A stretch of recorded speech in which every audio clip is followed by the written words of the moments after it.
PSC থেকে জনপ্রশাসন মন্ত্রণালয় থেকে জুন মাসের ১৯ তারিখ ৪৩০টা পোস্টের রিকোয়েজিশন দিয়ে প্রধান উপদেষ্টার কার্যালয়ে পাঠানো হয়েছিল।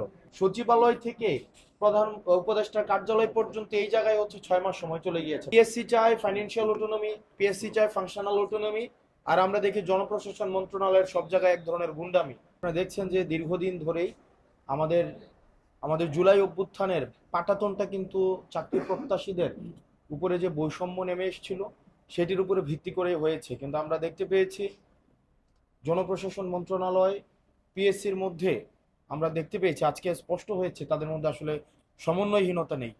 এবং চাকরি প্রার্থীরা, সারা বাংলাদেশের যে চাকরি প্রার্থীরা রয়েছে সেই চাকরি প্রার্থীরা জনপ্রশাসন মন্ত্রণালয়ের নোটবুকের মধ্যে প্রায়োরিটি লিস্টের মধ্যেই নেই। একটা উদাহরণ দিই, যেমন এই পিএসসি থেকে জনপ্রশাসন মন্ত্রণালয় থেকে জুন মাসের ১৯ তারিখ ৪৩০টা পোস্টের রিকোয়েজিশন দিয়ে প্রধান উপদেষ্টার কার্যালয়ে পাঠানো হয়েছিল। ৪৩০টা হচ্ছে পদ, যেটা ৪৪-এর জন্য। কিন্তু এর মাঝখানে ৪৪-এর ফলাফলও প্রকাশিত হয়েছে, আবার পুনরায় ফলাফলও হয়তো প্রকাশিত হতে পারে। কিন্তু ওই যে আপনার সচিবালয় থেকে প্রধান উপদেষ্টার কার্যালয় পর্যন্ত এই জায়গায় হচ্ছে ৬ মাস সময় চলে গিয়েছে, ৫ মাস সময় চলে গিয়েছে। মানে আপনি দেখেন বর্তমানে এই ভার্চুয়াল আমরা কানেক্টিভিটিতে আমাদের এই ৫ মিনিট যে ওয়াকিং ডিস্টেন্স, এই ওয়াকিং ডিস্টেন্সটাই ৫ মাস লাগাই দিচ্ছে জনপ্রশাসন মন্ত্রণালয়।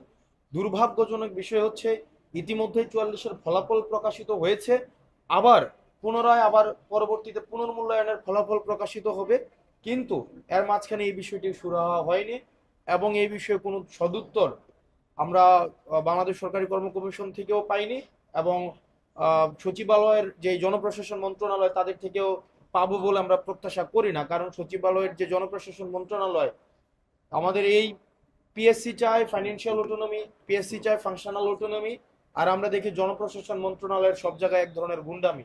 সব জায়গায় এটা একটা গুন্ডামি চালায় সবকিছুতে। আপনি প্রত্যেকটা ফাইল যাই হোক না কেন আপনার দিন শেষে জনপ্রশাসন মন্ত্রণালয় ওখানেই হচ্ছে দিন শেষে আটকায় দেয় বা ওখানেই।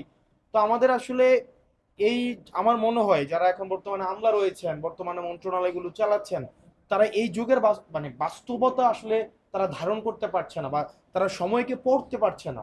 এখন এই সময়ের প্রয়োজন, যদি আপনি পড়তে না পারেন, আপনি যদি মানদাতার আমলের ওই সিস্টেমকে হচ্ছে বলবৎ করার জন্য আপনি সবসময় এক ধরনের মনস্তাত্ত্বিক একটা পশ্চাৎপদতা থাকে, তাহলে কিন্তু এই সময়কে আপনি কখনোই ধারণ করতে পারবেন না। এবং আপনি যদি যুগের সাথে যুগকে ধারণ করতে না পারেন, তখন এই যুগের আমরা যারা আছি আমাদের ক্রোধ অবশ্যই বিস্ফোরিত হবে। এই কারণে আমরা জনপ্রশাসন মন্ত্রণালয়কে বলবো যে আপনারা সংস্কারের মধ্য দিয়ে, আমরা জনপ্রশাসন মন্ত্রণালয় সংস্কারের প্রস্তাবনা দেওয়া হয়েছিল সেটির মধ্যে আমরা এক ধরনের অনীহা পেয়েছি এবং এই ফাইলও মনে হয় জনপ্রশাসন মন্ত্রণালয়ের ওই যে লেজুর বৃত্তি আছে না, ওই যে একদম এই এই টেবিল থেকে ওই টেবিল, ওই টেবিল থেকে ওই টেবিল, এটাও ৬-৭ মাস লেগে যাবে। ৬-৭ মাসের মধ্যে আবার দেখা যাবে হচ্ছে আবার হচ্ছে নির্বাচিত সরকার অর্থাৎ এই প্রায়োরিটি লিস্টে মানে জনপ্রশাসন মন্ত্রণালয়ের বটম লাইন আমাদের এই চাকরি প্রার্থীরা নেই। আমাদের চাকরি প্রার্থীরা আসলে সংখ্যায়, আমরা যারা চাকরি প্রার্থী আছি এটা রূঢ় বাস্তবতা। আমরা আসলে বাংলাদেশ আসলে সংখ্যায় ম্যাটার করি। আমাদের যে আসলে প্রয়োজন, জীবন জীবিকা, আমাদের ডিগনিটি, আমাদের এটা চাকরি প্রার্থীর যে বাংলাদেশের বাস্তবতা, আমাদের ডিগনিটি, এটা আসলে তাদের কোনো তাদের প্রায়োরিটি লিস্টের মধ্যেই নাই।